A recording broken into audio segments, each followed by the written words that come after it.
మా దేవర కథ.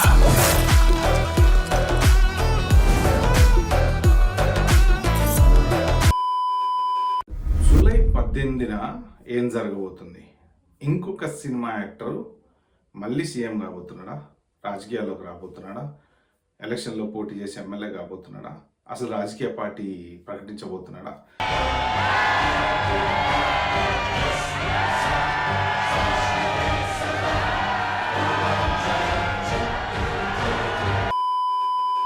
సో ఇవన్నీ న్యూస్ సోషల్ మీడియాలో విపరీతంగా చక్కర్లు కొడుతున్నాయి అనమాట. సో దాని గురించి పర్టికులర్ వీడియో మాట్లాడుకునే ప్రయత్నం చేద్దాం. మీరైతే లాస్ట్ వరకు చూడండి. సో ఇంకా సబ్స్క్రైబ్ చేసుకుని వాళ్ళు ఉంటే చేసుకోండి. అలాగే వీడియో లైక్ చేయండి, షేర్ చేయండి. టాపిక్ ఏంటంటే జూనియర్ ఎన్టీఆర్ ప్రస్తుతం one of the number 1 actor అనమాట. అంటే టాప్లో ఉన్నటువంటి వాళ్ళలో pan India hero junior NTR. ఆయన జూలై 18వ తారీఖు పార్టీ ప్రకటించబోతున్నాడు అనేసి న్యూస్ మాత్రం విపరీతంగా సోషల్ మీడియాలో ఎక్కడ చూసినా వైరల్ అవుతుంది. అసలు ఏంటి, దానికి కారణం ఏంటి, అనుకున్న అసలు విషయం ఏంటి అనేది నేను వీడియోలో చెప్పే ప్రయత్నం చేస్తాను. మీరైతే లాస్ట్ వరకు చూడండి. సో నిన్న చూసుకుంటే అల్లు అర్జున్ గురించి వచ్చింది. ప్రశాంత్ కిషోర్ని కలిశాడు అని చెప్పాను. ఎంబటే ఇక టక హెడ్లైన్స్ వచ్చేసినాయి. సో అల్లు అర్జున్ ఇంకా రాజకీయాల్లోకి రాబోతున్నారు, రాజకీయాల్లో ప్రకంపనలు అది ఇది అని చెప్పేసి. మరి ఇప్పుడు జూనియర్ ఎన్టీఆర్ గారు కనుక రాజకీయాల్లోకి వస్తే ఆల్టర్నేటివ్ ఉంది. ఎవరికి ఆల్టర్నేట్ అవుతారు అంటే, ఫస్ట్ ఆఫ్ ఆల్ అవన్నీ రాజకీయాలు మనం అసలు ఇప్పుడు మాట్లాడుకోవాల్సిన అవసరం లేదు. ఎందుకంటే ఏదో ఒక నెల్లూరుకు సంబంధించిన ఒక పత్రికలో దీని గురించి వచ్చిన దాంతో మొత్తానికి న్యూస్ అయితే బాగా స్ప్రెడ్ అయిపోయింది అనమాట. మన దగ్గర ఏంటంటే ఇదిగో పులి అంటే అదిగో మెక్క టైప్లో స్ప్రెడ్ చేస్తారు కదా. సో అలాగా స్ప్రెడ్ అయిపోయింది. ఎందుకంటే ఆయన కూడా ఇంతకుముందు ఎలక్షన్స్ జరిగినప్పుడు 2009లో బాగా ప్రచారాలు అవి చేశారు.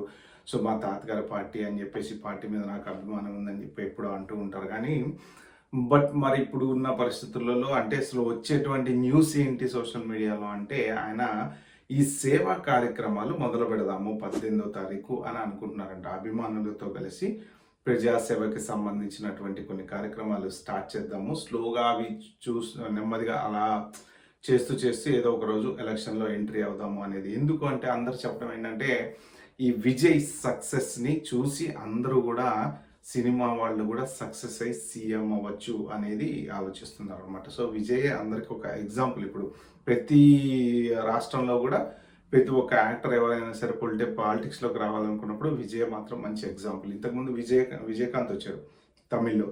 కాకపోతే ఏంటంటే విజయకాంత్ కొంత మంచి కింగ్ మేకర్ లాగా ఉన్నాడు. అప్పుడు 22 సీట్స్ వచ్చినాయి ఫస్ట్ టైం. సెకండ్ టైం పోటీ చేసినప్పుడు సీట్స్ తగ్గిపోయినాయి అనమాట. సో మధ్యలో అంటే విత్డ్రా చేసుకోవడం అని ఏవో ఉన్నాయి. అవన్నీ అప్పట్లో వాళ్ళు సరిగ్గా మెయింటైన్ చేయలేదని అదని ఇదని. But what ever it is, ఒక టైంలో మాత్రం కింగ్ మేకర్ లాగా గవర్నమెంట్కి సపోర్ట్ చేసి మంచిగా ఉన్నాడు అన్నమాట. తర్వాత ఇప్పుడు విజయ్ అరౌండ్ 100+ సీట్స్ తోటి సీఎం అయితే అయ్యాడు. ఇది అందరూ కూడా ఎగ్జాంపుల్ కింద తీసుకుంటున్నారు అనమాట.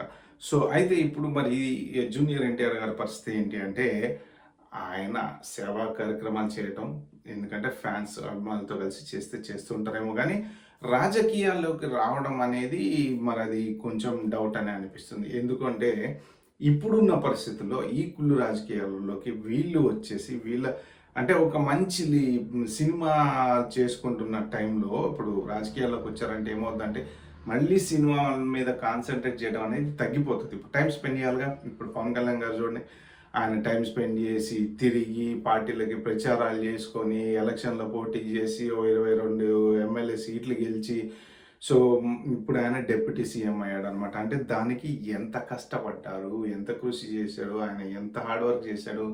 సో ఇలాగా ఏంటంటే మధ్యలో సినిమాలు షూటింగ్ రెగ్యులర్గా చేస్తున్నటువంటి సినిమాలు ఆపేసి సినిమాలు త్యాగం చేసి అంత కష్టపడ్డాడు అనమాట. సో అలాగే ఇప్పుడు జూనియర్ ఎన్టీఆర్ మంచి పీక్లో ఉన్నాడు. డ్రాగన్ సినిమా ఉందా, దీని తర్వాత త్రివిక్రమ్ సినిమా ఉందా, సో అలాగే ఇంకొక 2-3 సినిమాలు లైన్లో ఉన్నాయా. అంటే ఇప్పుడు జూనియర్ ఎన్టీఆర్ డేట్స్ ఎప్పుడు దొరుకుతాయా అని చెప్పి ప్రొడ్యూసర్లు అలా ఎదురు చూస్తూ కూర్చున్నారు అక్కడ. అలాంటి టైంలో ఇంత మంచి లైఫ్ వదిలిపెట్టేసుకొని రాజకీయాలలోకి వెళ్ళి ఆయన తిరగడం అనేది చేస్తారా అనేది కూడా ఒక వాదన వినిపిస్తుంది అనమాట. బట్ చెప్పలేము, ఏదైనా జరగచ్చు, ఎవరైనా ఎప్పుడైనా మారచ్చు. సో పొలిటికల్ లీడర్స్, సినిమా యాక్టర్లు అవ్వచ్చు, సినిమా యాక్టర్లు పొలిటికల్ లీడర్స్ అవ్వచ్చు, వాట్ ఎవర్ ఇట్ ఈస్. కానీ ప్రస్తుతానికి సోషల్ మీడియాలో వస్తున్న ప్రచారం ప్రకారం ఏంటి అంటే, 18వ తారీఖు మాత్రం ఖచ్చితంగా ఏదో అయితే ఒక ప్రకటన అయితే రాబోతుంది అని అంటున్నారు. అది మరి జూనియర్ ఎన్టీఆర్కి సంబంధించింది అంటున్నారు. మరి ఆయన రాజకీయాల్లోకి వస్తారా లేకపోతే ఏమైనా సింపుల్గా ఏమైనా సేవా కార్యక్రమాలు స్టార్ట్ చేస్తాడనేది వెయిట్ చేసి చూడాల్సిందే. Okay friends, bye, have good day.